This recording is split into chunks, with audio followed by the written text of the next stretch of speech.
నమస్తే. శ్రీ మాత్రే నమః. శ్రీ గురుభ్యో నమః. శ్రీ వాగ్దేవ్యై నమః.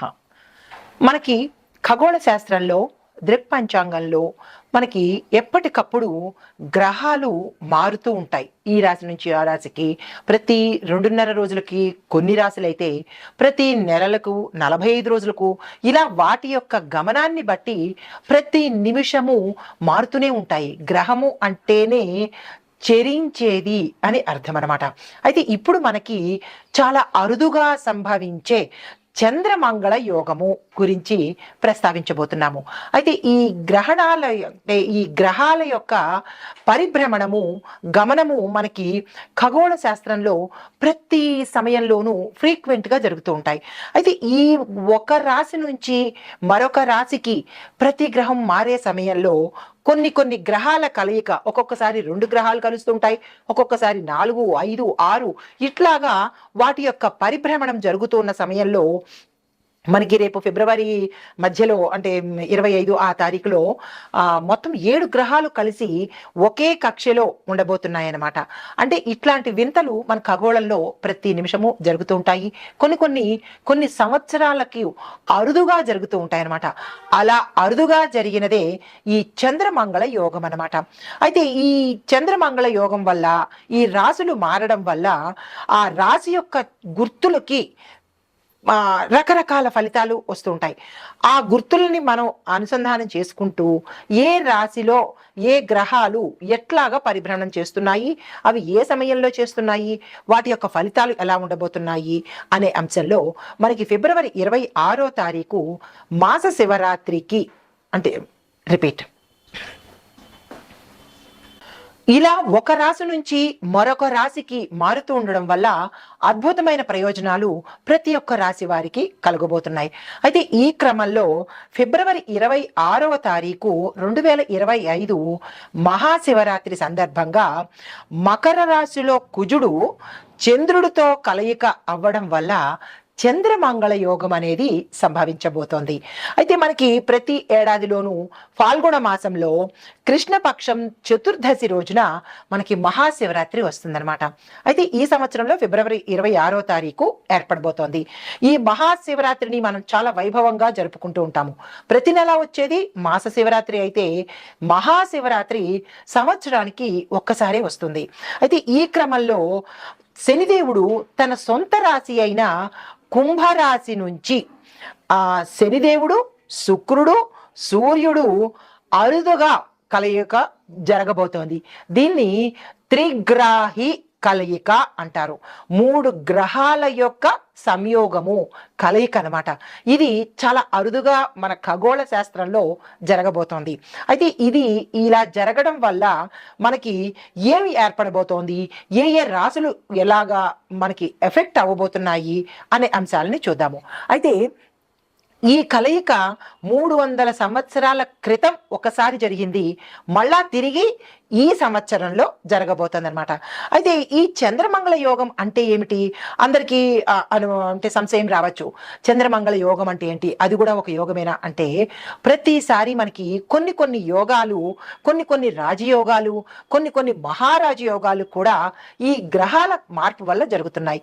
ఇప్పుడు మనం ప్రస్తావించుకోబోయే అంశము చంద్రమంగళ యోగం అన్నమాట. అయితే ఈ చంద్రుడు మంగళుడు కలిసి ఒకే రాశిలో ఉంటూ పరస్పర దృష్టి అంటే ఇద్దరు ఇలా ఎదురు బదురు చూసుకునే దృష్టి కలవడం అనేది చాలా అపురూపమైన సంయోగము. ఆ సంయోగమే మనకి ఇప్పుడు కలగబోతోంది అనమాట. అయితే దీనివల్ల మనకి ఏమిటి జరుగుతోంది, ఈ 2 గ్రహాలు ఎదురెదురుగా చక్కగా చూసుకోవడం వల్ల విశేషమైన ధనప్రాప్తి, దానితో పాటు ఆత్మవిశ్వాసము, సాహసము, తర్వాత శరీరంలో బలము అంటే ఆరోగ్యపరంగాను ఇలాగా అన్ని విశేషమైన ఫలితాలు మనకి ఈ 2 గ్రహాలు ఇవ్వబోతున్నాయి. అయితే ఇది గోచార రీత్యా, దృక్పంచాంగం రీత్యా, ఖగోళ శాస్త్ర రీత్యా జరగబోయే ఫలితాలు మేషాది ద్వాదశ రాశుల వారికి ఇదేంటి అయితే వ్యక్తిగతంగా మరి మాకు ఎలా తెలుస్తుంది అనేటట్టుగా చూసినట్టయితే కనుక ఈ వ్యక్తిగత సమగ్రమైన జాతక పరిశీలన చేయించుకుంటే ఈ 2 గ్రహాలు అంటే ప్రతి జాతక చక్రంలోనూ మనకి 12 భావాలు ఉంటాయి. 12 భావాలు అంటే లగ్నం నుంచి 12 స్థానాలు అన్నమాట. స్థానాలనే మనం భావాలు అంటాము. ఈ స్థానాలలో ఈ ఇద్దరి కలయిక ఏ స్థానంలో కలగబోతోంది. మొదటి స్థానం మనము లగ్నం అని చెప్పుకుంటాం. తను భావము అంటే తన యొక్క భావము, రెండో భావము, మూడో భావము, ఇలా ఒక్కొక్క భావానికి ఒక్కొక్కళ్ళు. 4వ భావమేమో మాతృభావము, 3వ భావము భ్రాతృ అంటే అన్నదమ్ములు కానీ అక్క చెల్లెళ్ళు కానీ, ఇలాగా 7వ భాగము కళత్రము అంటే భార్య కానీ భర్త కానీ, ఇలా లాభాలు కర్మ ఇలాగ ప్రతి ఒక్కటి అంశాలుగా ఉండబోతున్నాయి. అయితే ఈ వీరిద్దరి కలయిక మీ యొక్క జాతకంలో ఎక్కడ కలుస్తోంది, ఎలాంటి ఫలితాలు వస్తున్నాయి అనేది మీరు వ్యక్తిగతంగా తెలుసుకున్నట్టయితే కనుక మీకు తెలిసిపోతుంది. అయితే ఇప్పుడు ఈ చంద్రమంగళ యోగం వల్ల మేషాది ద్వాదశ రాశుల వారికి సమగ్రంగా ఎలా ఉండబోతోంది అంటే ఫిబ్రవరి 26 నుంచి ఈ జాతకాలు ఎలా ఉండబోతున్నాయి అనే అంశంలో ముందుగా చంద్రమంగళుడు కలిసి ఉండడం వల్ల మనకి స్పష్టమైన ఆలోచనలు, ధైర్యము, బలము, ఆరోగ్యము, తరువాత ఇట్లాంటి ఆత్మవిశ్వాసము, ఆకస్మిక ధన ప్రాప్తి, యోచనా శక్తి, ధారణ శక్తి, ఇట్లా ఒకటేంటి అన్ని శుభ ఫలితాలను వీరిద్దరూ ఇవ్వబోతున్నారు. అయితే ముందుగా మనము మేషరాశి వారిలో కనుక చూసినట్టయితే ఈ ఒక్కొక్క రాశిలో అన్ని రంగాల వాళ్ళు ఉంటారు కదా. విద్యార్థులు, రాజకీయ నాయకులు, చిత్ర పరిశ్రమలో ఉన్న వాళ్ళు, వ్యాపారులు, వ్యవసాయదారులు, ఇలా ఒక్కొక్క రంగంలో ఉన్న వారికి ఎలాంటి ఫలితాలు ఉంటున్నాయి ఆ రంగంలో అప్పటికప్పుడు నేను మీకు రెమెడీలు చెప్పేస్తాను.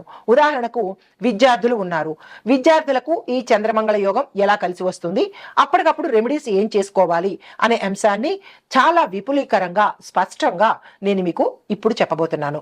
ముందుగా మేషరాశిలో ఉన్న వారికి చంద్రుడు, ఈ మంగళుడు మీ రాశిలోనే ఉన్నాడనమాట. దానివల్ల ఈ యోగం వల్ల మీకు శక్తి, ధనప్రాప్తి, దానితో పాటుగా మీరు ఏ పని తలపెట్టినా విజయాలను సాధిస్తారనమాట. అయితే ఉద్యోగస్తులకు కనుక చూసుకున్నట్టయితే ఉన్నతాధికారుల మద్దతు, తరువాత పదోన్నతులు కలిసి వస్తాయి. వ్యాపారులకు చూసుకున్నట్టయితే కొత్త కొత్త ఒప్పందాలు పాజనన. మేషరాశి వారికి చంద్రమంగళ యోగం యొక్క ప్రభావం ఎలా ఉండబోతోంది, దానిలో భాగంగా ఉద్యోగస్తులకు ఎలా ఉంటుందంటే పదోన్నతి కలుగుతుంది, లేదా కొంతమందికి కొత్త కొత్త అవకాశాలు వచ్చే అవకాశం ఉంది. దాన్ని మీరు అందుకునే ప్రయత్నం చేయండి. తర్వాత నాయకత్వ లక్షణాలు, లీడర్షిప్ క్వాలిటీస్ మీలో మెరుగ్గా ఉంటాయి. సహచరులతో అపోహలు అంటే మానుకోండి. అంటే అనవసరమైన విషయాలను ప్రస్తావించడము, మీ యొక్క సహోద్యోగులతో మీ యొక్క పనే చూసుకోండి తప్ప అనవసరమైన విషయాలు వారితో ప్రస్తావించడం అనేది మీరు తగ్గించుకోవాలి. తర్వాత అధికార స్థాయిలో ఉన్న వారితో మీరు చాలా జాగ్రత్తగా వ్యవహరించండి. దానితో పాటుగా ఏవైనా బాధ్యతలు తీసుకోవాలి అని వారు కనుక మీకు చెప్పినట్టయితే వెంటనే తీసుకుంటాను అని చెప్పండి తప్ప మీరు వద్దు అని చెప్పకండి. ఎందువల్ల అంటే ఈ రాశిలో మీకు విశేషమైన లాభాలు కల్పించే యోగం కనబడుతోంది కాబట్టి ఏ ఒక్క చిన్న అవకాశాన్ని మీరు వదులుకోవద్దు. కొంతమందికి విదేశాలు వెళ్లే అవకాశం కనబడుతోంది, ఆ ప్రయత్నాలు చేసుకోండి. అయితే మీకు చెప్పదగిన పరిహారము అధికమైన ఆత్మవిశ్వాసంతో, కాన్ఫిడెన్స్ లూజ్ అస్సలు అవ్వద్దు. విపరీతమైన కాన్ఫిడెన్స్తో మరింత ముందుకు వెళ్ళండి తప్ప నిరాశ పడే అవకాశం మీరు చెయ్యకండి. దీనితో పాటుగా మీకు గతంలో నేను చాలా గ్రేట్ అని యాటిట్యూడు, ఈగోలు అలాంటివి ఉండవచ్చు. బాస్ నన్ను ప్రతిసారి మెచ్చుకుంటున్నారు అనే ఇలాంటి గర్వం కనుక ఈ మీ రాశిలో ఉన్న ఉద్యోగస్తులకు వచ్చి ఉంటే కనుక ఇది నేను చెప్పిన అంశం కాదు, మన పంచాంగంలో చెప్పిన అంశం, జ్యోతిష పండితులు చెప్పిన అంశం. కాబట్టి మీరు గర్వాన్ని తగ్గించుకోవాల్సిందిగా ఇక్కడ ప్రత్యేకమైన సూచన చెప్పడం జరిగింది. తదుపరి వ్యాపారస్తులకు చూసినట్టయితే కనుక పెట్టుబడులకు ఇది చాలా అనుకూలమైన సమయము. భాగస్వామ్య వ్యాపారాలు మీరు చేయాలని అనుకుంటే కనుక తగు జాగ్రత్తలు తీసుకుని కనుక మీరు చేసినట్టయితే మంచి లాభాలు వచ్చే అవకాశం కనబడుతోంది. కొత్త ప్రాజెక్టులు ఏమైనా చేయాలని అనుకుంటే కూడా ఈ సమయంలో, ఈ చంద్రమంగళ యోగంలో మీరు నిరభ్యంతరంగా దాన్ని ప్రారంభించవచ్చు. కానీ పూర్తి చేయాలి అనే పట్టుదల ఉంటేనే తప్ప మీరు దాన్ని ప్రారంభించే ప్రయత్నం పెట్టుకోకండి. మధ్యలో చేసేసి మధ్యలో ఆపేస్తాను అనుకుంటే కనుక మొదటికే మోసం వస్తుంది, తగు జాగ్రత్తలు తీసుకోండి. తర్వాత రియల్ ఎస్టేట్, కన్స్ట్రక్షన్ విభాగంలో పనిచేసే వాళ్ళకి చాలా లాభదాయకంగా ఉండబోతోంది. మీకు చెప్పదగిన సలహా ఏంటంటే, పెట్టుబడులు పెట్టే ముందు మీరు నిపుణుల యొక్క పరిశీలన తప్పనిసరిగా తీసుకోండి. తదుపరి విద్యార్థులు కనుక చూసినట్టయితే, పోటీ పరీక్షలకు ఎవరైనా సిద్ధమవుతున్నట్టయితే కనుక ఈ యోగము మీకు చాలా మంచి లాభదాయకం. కాబట్టి ఇంకా పరిశీలనలో కానీ ఆలోచనలో కానీ ఉంటే కనుక వెంటనే ఆ ప్రయత్నం చేయండి, మీరు సక్సెస్ అవుతారు. దీంతో పాటుగా సైన్స్, ఇంజనీరింగు, మేనేజ్మెంట్ రంగాల్లో ఉండే విద్యార్థులకు మంచి మంచి గొప్ప అవకాశాలు, మీరు ఊహించని అవకాశాలు ఈ మంగళ యోగంలో మీకు కలగబోతున్నాయి. తర్వాత ఏ పని చేసినా మీరు గైడెన్స్ తీసుకుని కనుక చేస్తే మంచి ప్రయోజనాలు కలిగే అవకాశం కనబడుతోంది. మీకు చెప్పదగిన సలహా, గణపతిని మీరు ఆలయ దర్శనంతో కానీ లేదా అంటే మీ ఇంట్లోనైనా సరే గణపతిని తప్పనిసరిగా పూజ చేసుకుని గరికమాల వేసుకున్నట్టయితే కనుక విశేషమైన ఫలితాలు పొందొచ్చు. తదుపరి వ్యవసాయదారులకు చూసుకున్నట్టయితే, రైతులకు ఇది చాలా చక్కని సీజను, లాభాలు వచ్చే సీజను. మీరు ఏ పంట వేసుకోవాలన్నా నిరభ్యంతరంగా ఈ చంద్రమంగళ యోగంలో వేసుకోవచ్చు. అయితే మీకు అధిక ఆదాయం వస్తుంది. ఆ ఆదాయాన్ని మీరు ఇంకొక పెట్టుబడుల రూపంలో కానీ లేదా ఇంకొక పంటల రూపంలో కానీ మళ్ళా మీరు పెట్టుకున్నట్టయితే కనుక డబల్ లాభాలు వచ్చే అవకాశము ఈ చంద్రమంగళ యోగంలో కలగబోతోంది. తర్వాత మూడొక విషయం ఏంటంటే, సాంకేతిక పరిజ్ఞానాన్ని ఉపయోగించి మీరు కనుక ఏ వ్యవసాయం పనులు కానీ లేదా కొత్త కొత్త పంటలు వేయడం కానీ చేసినట్టయితే విశేషమైన లాభము ఈ సమయంలో మీకు కలగబోతోంది.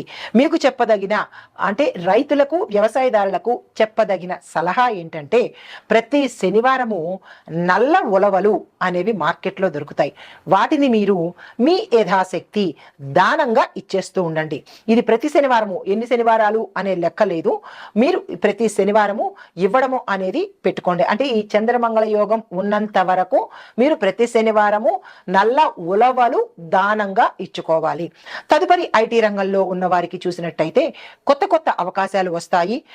స్టార్టప్ కంపెనీలు ప్రారంభించాలి అని ఎవరైతే